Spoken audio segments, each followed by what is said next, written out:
¿Qué tiempo tienes buscando del Señor y qué has alcanzado espiritualmente en ese tiempo?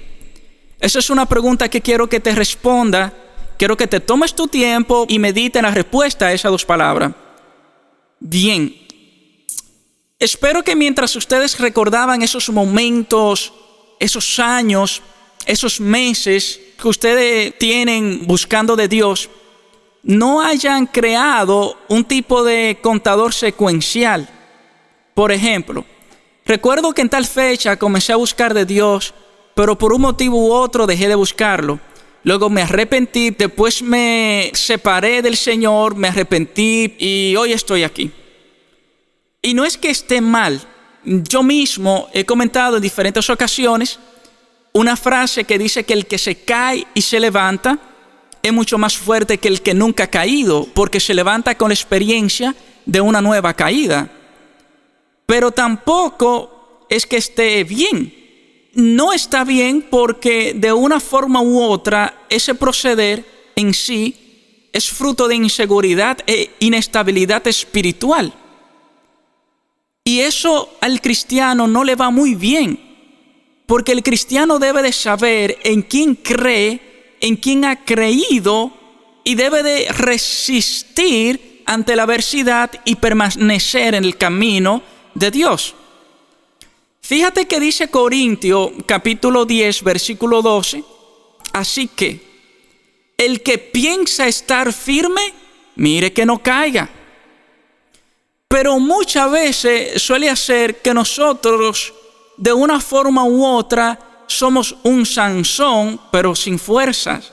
Porque así como Sansón se dejó llevar por el amor de una joven que no era de su pueblo, así muchísimas veces nosotros nos dejamos de llevar por muchas vanidades, por las cosas materiales y por muchas u otras cosas que están fuera del espacio de lo que Dios le agrada y de lo que está correcto delante de los ojos de Dios. Y eso pasa porque como cristianos muchas veces nosotros estamos indecisos. Y dice Mateo 5:37, nuestro sí sea sí y nuestro no sea no. Tenemos que decir sí a lo que es de Dios en todo momento, en todo lugar, sí a lo que es de Dios y no a lo que no es de Dios. No a lo que no es correcto delante de los ojos de Dios. No combinar un sí y combinar un no para generar un quizás, un tal vez, un déjame pensar. No. Sí con firmeza a todo lo que fortalece el espíritu y no con firmeza a todo lo que debilita nuestra relación con nuestro Señor Jesús. Pero aparte de que nosotros nos dejamos llevar por vanidades, siendo cristiano, por el materialismo, siendo cristiano, nos dejamos llevar por las malas influencias.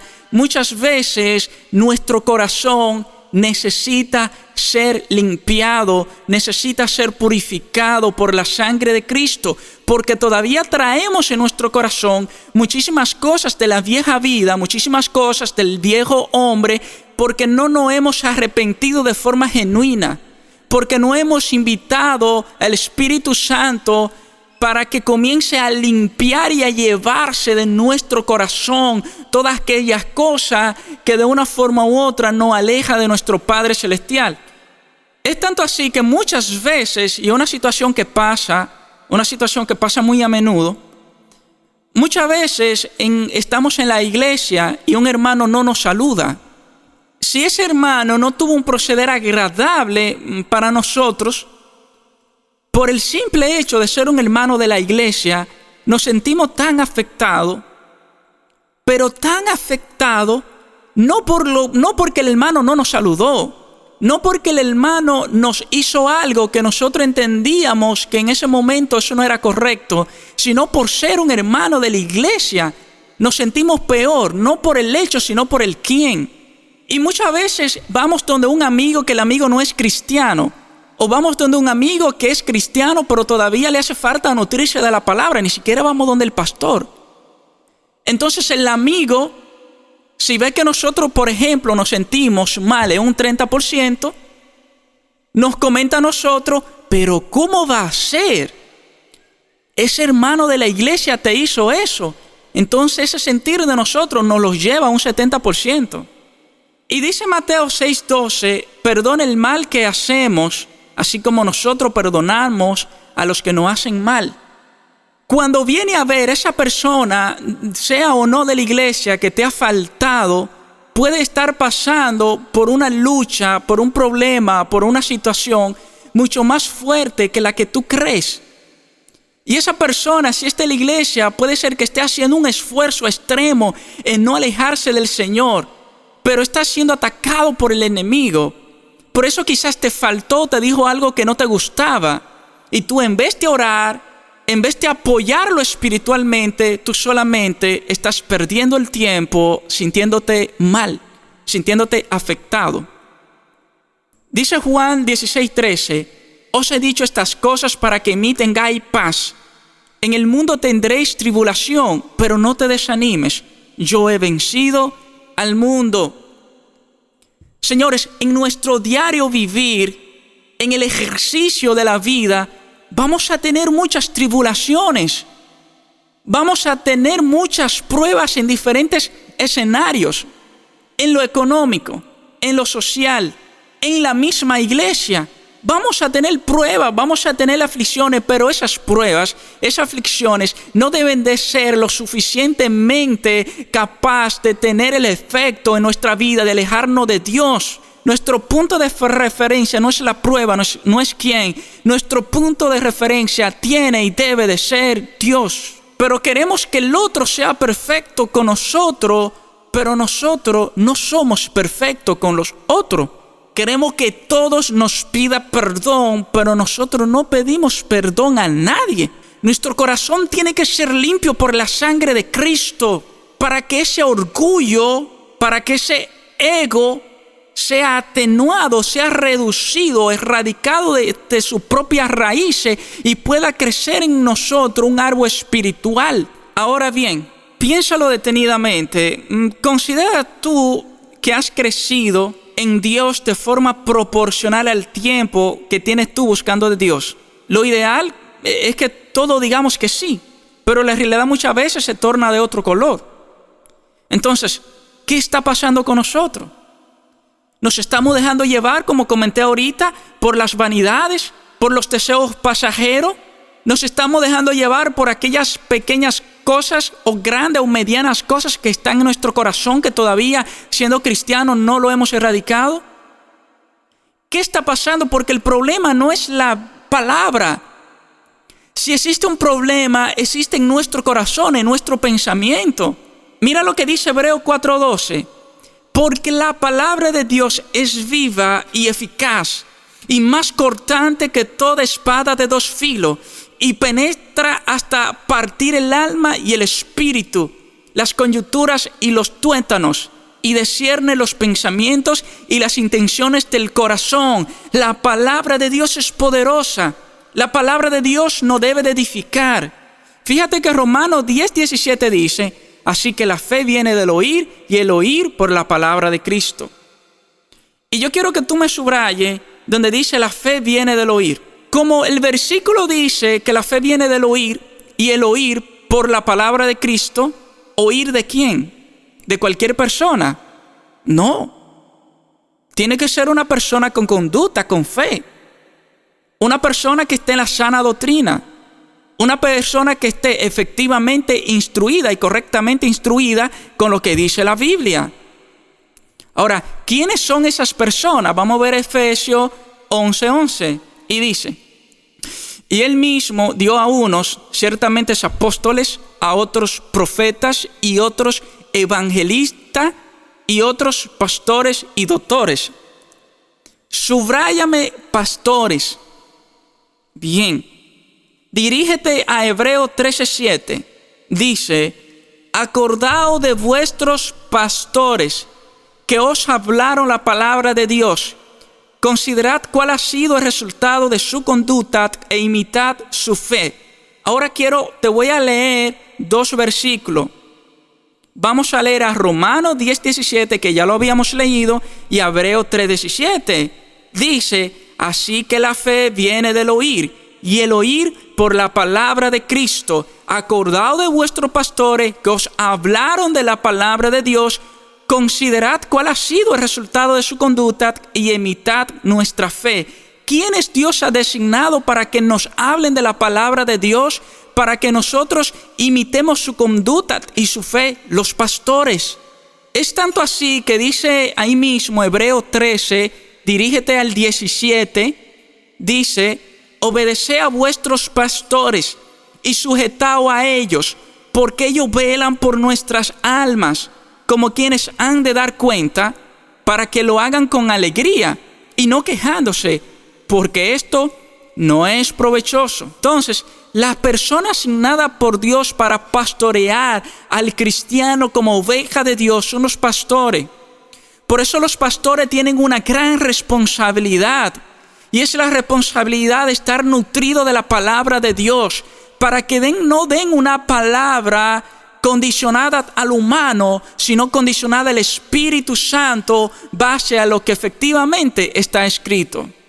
Aparte de que tú leas, de que tú fortifiques tu conocimiento espiritual y te instruya en la Biblia, aparte de eso, tú necesitas ser pastoreado. Tú necesitas ser dirigido, primero por Dios y el Espíritu Santo, y luego por el pastor, dirigido y establecido por Dios. Por eso es la importancia del congregarse. Y eso es lo que el enemigo ha estado atacando en estos tiempos. ¿Cuántas iglesias están cerradas por la pandemia que estamos viviendo? Muchas personas que se han descarriado, que han debilitado su fe porque no se han congregado o no se están congregando. Por eso es que Hebreos 10:25 dice: no dejando de congregarnos, como algunos tienen por costumbre, sino exhortándonos, y tanto más cuando veis que aquel día se acerca. Y el enemigo está totalmente consciente de la importancia que reviste el que todo el pueblo de Dios esté reunido, unánime, en un solo sentir y siendo edificado con la palabra de Dios por medio de un pastor establecido por él. Muchas veces estamos en la iglesia y tenemos un filtro en el oído que se activa cuando el pastor dice aleluya. Se activa el filtro en nuestro oído, nosotros decimos aleluya. Cuando el pastor dice amén, nosotros decimos amén.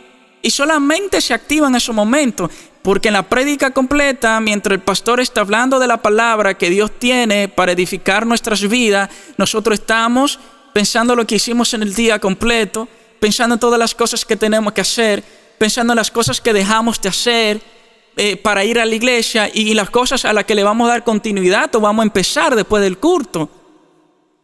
Entonces, cuando el pastor dice amén, nosotros decimos amén. Pero si luego nos preguntan, ¿y qué pasó? ¿Qué dijo el pastor? ¿Qué dijo? ¿De qué habló el pastor? Nosotros lo que podemos decir es amén, gloria a Dios, hermano. Pues no sabemos qué decir porque no estuvimos al tanto. ¿Cómo nos vamos a edificar si estando en la iglesia muchas veces es como si no estamos en la iglesia, y ahora que ni siquiera estamos en la iglesia, ahora que estamos en nuestras casas, que no nos estamos congregando, depende de nosotros ahora el ayunar, depende de nosotros ahora alabar el nombre de Dios en nuestra casa, con nuestra familia, pero muchas veces nos las pasamos conectados a las redes sociales, viendo la película, viendo el deporte, menos las cosas que tenemos que hacer espiritualmente. Fíjate que 2 de Corintios 3:18 dice así: todos nosotros, que con el rostro descubierto reflejamos como en un espejo la gloria del Señor, somos transformados a su semejanza con más y más gloria por la acción del Señor, que es el Espíritu. Pero para nosotros poder ser transformados más y más con la gloria del Señor, por la acción del Señor, que es el Espíritu, nosotros tenemos que estar en una relación íntegra, en una relación cercana, en una relación calurosa espiritualmente. Te voy a dejar esta reflexión para terminar. Jeremías 29:11 dice: porque yo sé muy bien los planes que tengo para ustedes, afirma el Señor, planes de bienestar y no de calamidad, a fin de darles un futuro y una esperanza. Pueblo cristiano, Dios tiene planes maravillosos para cada uno de nosotros. No nos podemos dejar amilanar por las circunstancias. No nos podemos dejar guiar por el pecado. No nos podemos dejar influenciar por aquellas cosas que no agradan a Dios porque vamos a caer en el pecado. Te motivo a que te levantes en medio de esta pandemia. Te motivo a que te levantes en intimidad a orar. Te motivo a que te conectes con tu pastor. Para que tu pastor que ha sido establecido por Dios esté orando por ti, esté orando por tu familia. Para que tú te mantengas unánime conectado con el pastor, primero con Dios, pero conectado con tu pastor orando, conectado con tu pastor ayunando, conectado con tu pastor haciendo silicio, y tú no descuides tu relación con Dios, porque tu vida depende de la relación con Dios, así como depende la vida de tu familia. Así que Dios te bendiga, que Dios te bendiga más. Te motivo a que te suscribas y te espero en la próxima. Amén.